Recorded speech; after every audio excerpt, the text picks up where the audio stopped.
All right, hey Tim. So on the screen, you're going to see some copy that I put together, which I'll explain in a little bit. But you're also seeing on the camera behind me your ad strategy and the KPIs that I mapped out for you here. And this is really going to be kind of like your initial action plan. Is we got to get this up and tested right away because it's going to really determine what our next steps are. We just need to see if your sales message, your current funnel, is going to convert or not, and then what it converts at, because that's going to just drive everything that we do. So let me explain to you all this stuff behind me, and then I'll shoot this video over to you, and you can get back to me, and we'll kind of go from there.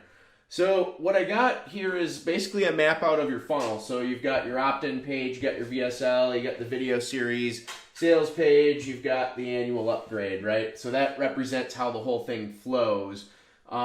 Now, what I've done is I've mapped out key standardized benchmarks for conversion rates at each of these points in the funnel. So let me explain this to you. So typically what we see on an opt-in page is we see 25% or more conversion rate of the amount of people that visit that page who opt in. Okay, so that's what we're shooting for as your KPI for the minimum benchmark to make this thing work.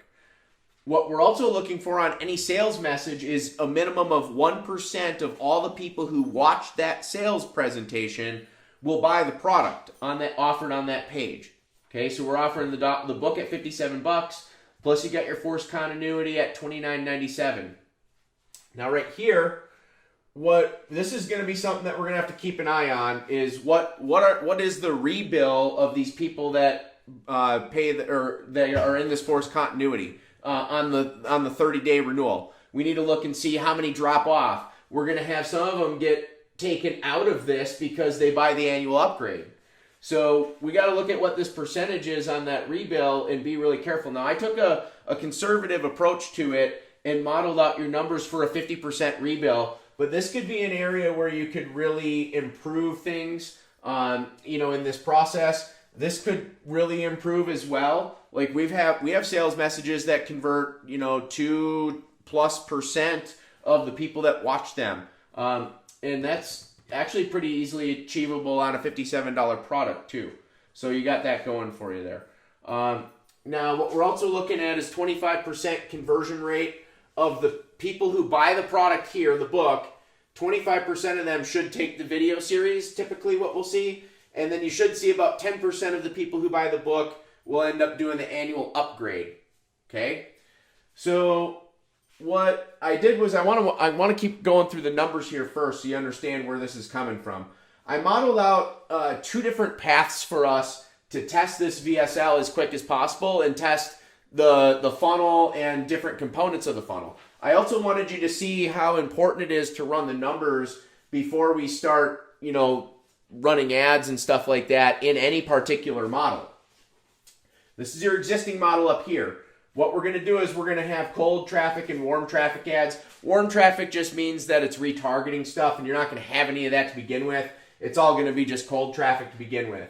But in order for us to make the numbers work where we're break even here to this product, because that's really what we want to do with these funnels.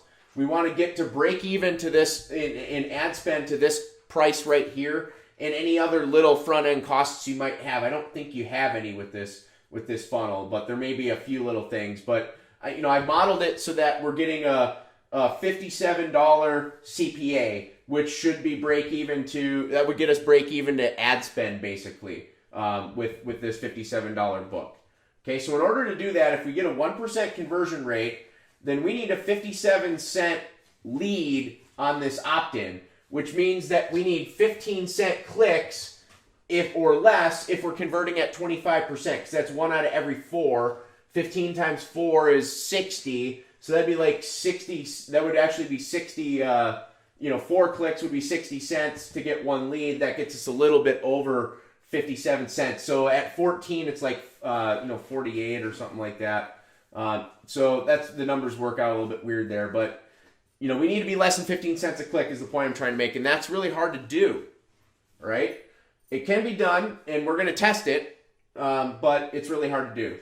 So I came up with this other model, and we're starting to leverage this inside of our other client accounts, where we use a type of ad that we call a page post engagement ad.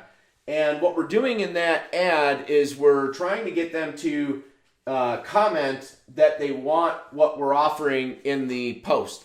And we do it in a way where we can be completely compliant and cool and kind of it leverages a lot of the way that the Facebook algorithm works, because those commenting and stuff, it generates a lot of extra activity and clicks, and it's what the algorithm likes.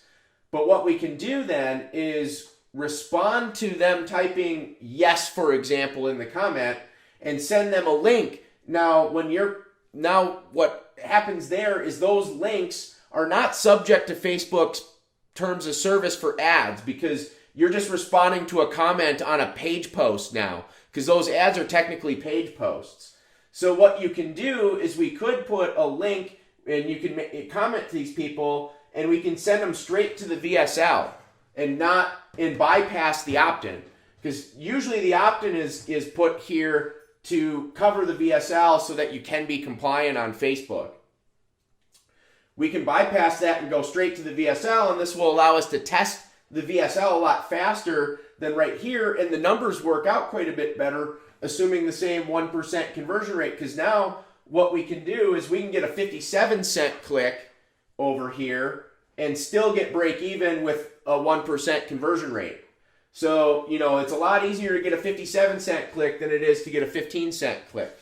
And if this works out really well, you can get quite a bit less than 57-cent clicks, which will then give you a lower CPA, and it'll make your numbers look better over here, which I'll go through in a minute anyways for you. So I would recommend that we do both of these things, but I would put more of your attention into this. What you're going to need to do is get some tracking in place on these links here, so that we can measure what that cost per click is, because the Facebook platform will not cover that. Okay, so you can use like a link tracking tool, free one like Bitly or something like that, and it's just a redirect link that goes over to your VSL page, which, by the way, you need to change the slugs on your URLs. It says like VSL on here, opt-in and VSL, and this one says sales page or something like that. People see that stuff, and that will turn people off. So you want it to just be like benefit laden, or like describing the page number or something like that. You don't want it to have anything where it can create kind of a negative mindset there. So you'll need to change those URLs. And also with this model, what we'll have you doing is manually responding to the comments at first, so that we can kind of gauge how well this is going. And as we scale, what we can do is we can actually put in software that will automate this for you. Okay, but in the get-go, we're just going to have you do it manually, so we can, because I want you to be in there looking at the ads, engaging the level of activity here, because that's going to, and also looking at the CPC, because that's going to determine the effectiveness of this ad. All right, so that's what we're going to do with the ad strategy. And then this is what we're going to do with the funnel stuff. So what you need to do here is we need to get some creative put together. Now on the screen right here is an example creative that I wrote for you, which you can use as is, that we can use for this PPE ad. Okay. Now I would like you to actually write 3 to 5 more variations of ads for this. And just take some inspiration from, what I'm doing right here. So what I'm trying to do is get some interesting type stuff without using words like secrets and things like that. And we don't want to promise any benefits. We definitely don't want to say you and your and talk about their credit being bad. We can't be doing any of that kind of stuff. So you can see how I have this totally phrased in those kinds of ways. And what I also noticed with your stuff is your headline on the landing page for your opt-in. That is definitely something that they don't like, that kind of language anymore. So we need to change that up. And what I did was I created this headline. I'm going to send you all this text, which I would use with this ad, and I would change your landing page headline to this too. Okay. So then what you'll need to do is write up some other ads here to go to this landing page. And I would do 3 to 5 different ad variations.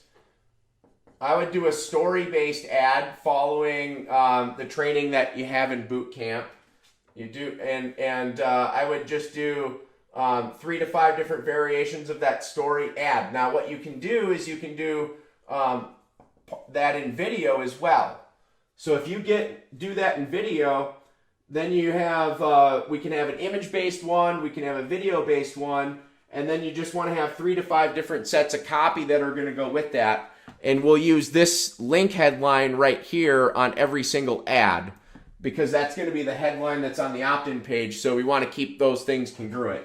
So all you got to do is write different post text, 3 to 5 different variations of that, come up with some images to use with that, and then what you can also do is you could do a video, all right? You said you have the tools for that. I would try just telling like a short version of your story and get people to want to come opt in and see the rest of the video to learn all these tactics. Okay. So I need you to create that. I need you to create some more variations here. We need to get the tracking stuff in place for this link with Bitly or something like that too. All right. So that's kind of like, that's how we can get this stuff going as quick as possible here. If all these numbers work out the way that I have it mapped out, here's how it's going to go down for every 100 sales that you get of the book. So you'll have 100 sales of the book, $57 a sale. That's $5,700. We get a 25% conversion up here on the video series. That's 25 times 40. That's going to give you another $1,000. Then you got 10 people, because a 10% conversion on this 100 sales into the annual upgrade. That's 147 times 10, another 1470. That's 8170. So day one revenue, if you get all these conversion numbers, is $81.70, and your CPA was $57. So you're making, like $24.70 profit per sale. Okay, so out of 100 sales, then, you're basically at about $2,500 profit day one. But if we get 50% of those 100 people to rebill at the $29.97, now day 30, because that's 30 days out, you're going to have another almost $1,500. It's $1,498.50. So that makes your CPA $96.68 day 30, assuming 50% rebill. So now you've got almost $40 profit. So basically for every 100 sales, you're going to make about $4,000 profit. Now you'll get 2,500 of it day one. You're going to get another 1,500 of it 30 days later. And then depending on how long people keep rebilling, you're going to keep getting another $1,500 or so dollars. And the other thing that happens is as you keep doing more of this, you keep adding more customers, these numbers all keep going up. And that's where it gets kind of exciting. But day one, if you can get a $57 CPA and you get these kind of conversion numbers here, you're still going to be profitable day one. And then things are going to work for you. Right? Then basically what you need to be at is, in order to make like $10,000 profit per month, then you need to be at 400 sales of this product right here. Okay, and if we're at a $57 CPA, then we're looking at about $22,800 in ad spend to do that. But again, we're not going to be spending that unless we actually have these numbers working out the way that they are and we know that we're profitable. But that's what we're going to have to kind of work to get to some of these figures. So that's why I want you to, really understand like the importance of running the numbers so we know what targets we need to hit at. We're going to know whether this is working or not because of this, whether this is working or not, and we're going to measure everything. Okay, so your questions, let me know. Otherwise, get rocking, and I will see you on the calls this week.